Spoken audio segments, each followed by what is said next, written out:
Saya dan teman-teman kelompok saya akan memaparkan hasil wawancara tentang Pancasila sebagai paradigma kehidupan berbangsa dan bernegara. Sebelum itu, izinkan saya dan teman-teman saya memperkenalkan diri. Assalamualaikum warahmatullahi wabarakatuh. Perkenalkan, nama saya Ahmad Abidal Jami, NIM akhir 1022. Dan saya Abimanyu Wirdanya Resmadi, NIM akhir 1013. Perkenalkan, nama saya Krisna Bayu Marta, NIM 221710301095 dari Fakultas Teknologi Pertanian, Program Studi Teknologi Industri Pertanian. Nama saya Renas Jawa Ceregar dengan NIM 221710201046 dari Fakultas Teknologi Pertanian. Pada saat ini kami akan mewawancarai beberapa narasumber untuk meminta pendapat mengenai Pancasila sebagai paradigma kehidupan berbangsa dan bernegara. Saya Ahmad Abidal Jami, saya dari Fakultas Teknologi Pertanian, jurusan Teknik Pertanian. Ingin meminta waktu luangnya Bapak untuk diwawancarai tentang materi Pancasila paradigma, Pak. Apa Bapak bersedia? Iya. Untuk pertanyaan yang pertama, Pak, menurut Bapak, apakah yang dimaksud dengan Pancasila sebagai paradigma kehidupan berbangsa dan bernegara? Pancasila merupakan ideologi ya, ideologi kita, yang mana Pancasila itu merupakan mencerminkan budaya-budaya bangsa, baik dari segi kita bersosialisasi, beragama, terus hubungan dengan bangsa-bangsa lain, termasuk di Pancasila itu semua lengkap di sana. Iya, Pak. Untuk pertanyaan kedua, menurut Bapak, apakah contoh yang Bapak ketahui tentang penerapan Pancasila sebagai paradigma itu, Pak? Sebagai paradigma, Iya. contohnya kita saling menghargai antar sesama manusia. Misalnya hidup berdampingan dengan agama lain, termasuk sila ketuhanan yang Maha Esa ya. Terus sila ketiga persatuan. Sila ketiga yang mana mencerminkan kita itu harus hidup selalu berdampingan. Terus untuk pertanyaan ketiga, menurut Bapak, apakah Pancasila sebagai paradigma itu sudah terlaksana dengan baik? Jika belum, apakah saran Bapak untuk kedepannya? Kedepannya sudah berjalan baik dengan baik.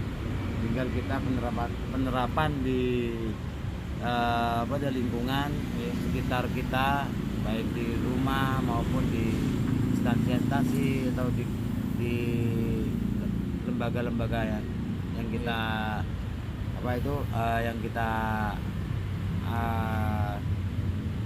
yang kita selalu yang kita lakukan di setiap harinya. Ya, Pak. Sekian pertanyaan dari saya. Terima kasih atas keluhan waktunya, Pak.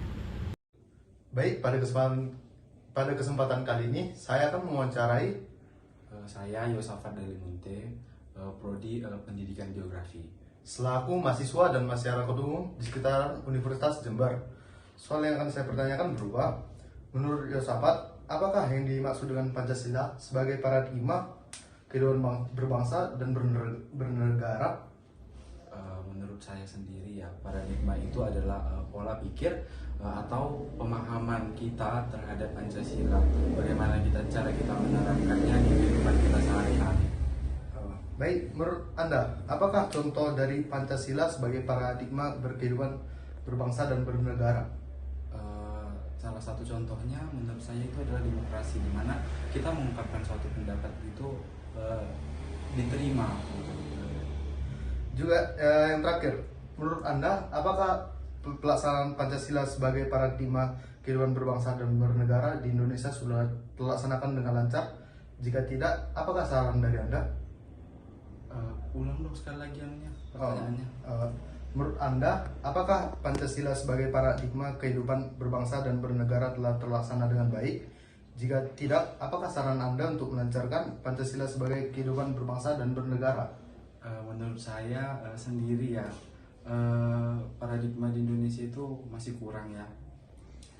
Saran saya agar masyarakat lebih memahami dan pemerintah juga mengawasi jalannya Pancasila sebagai paradigma. Baik, sekian dari saya dan Yosafat. Terima kasih telah menyaksikan wawancara ini. Assalamualaikum warahmatullahi wabarakatuh. Di sini sudah bersama owner dari RMK dengan Mas siapa? Mas Safan ya. Di sini saya kesempatan ini mau berbincang tentang Pancasila sebagai paradigma kehidupan dan bernegara. Di sini saya akan bertanya, Mas. Pancasila sebagai paradigma itu Pancasila sebagai paradigma kehidupan berbangsa dan bernegara itu menurut Mas itu apa?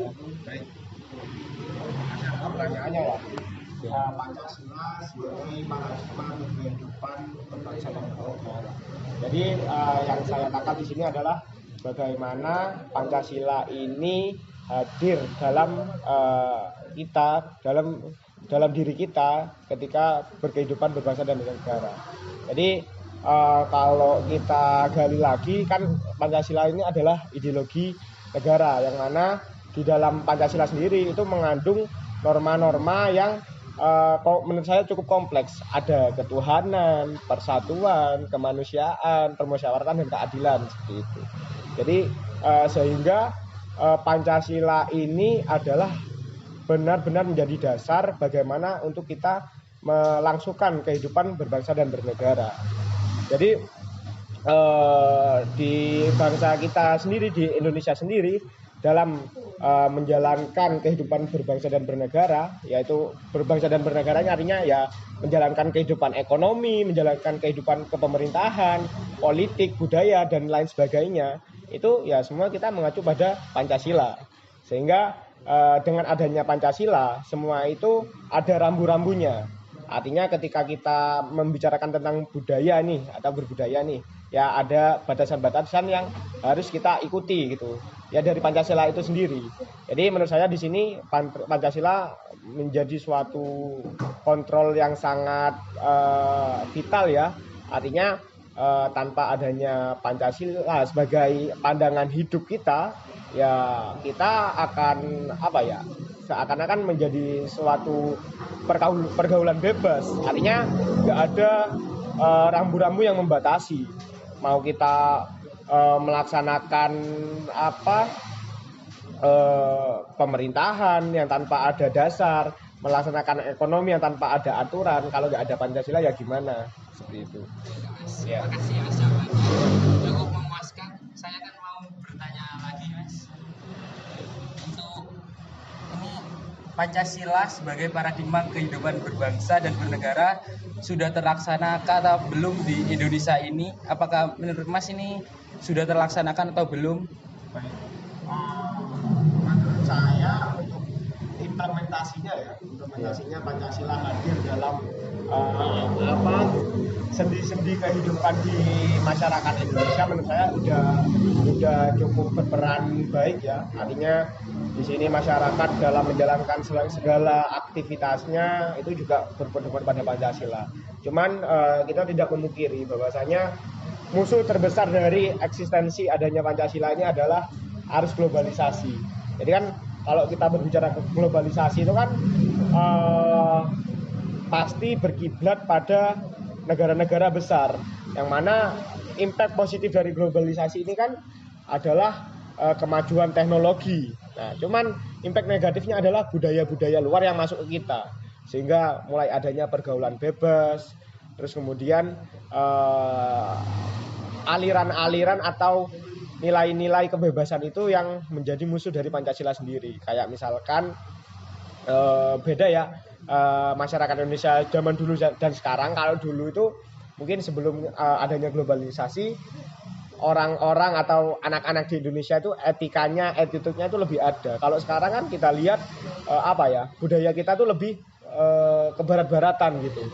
Ya pergaulan bebas, bahkan ada seks bebas, itu kan budaya-budaya orang luar yang lambat laun juga masuk ke negara kita gitu.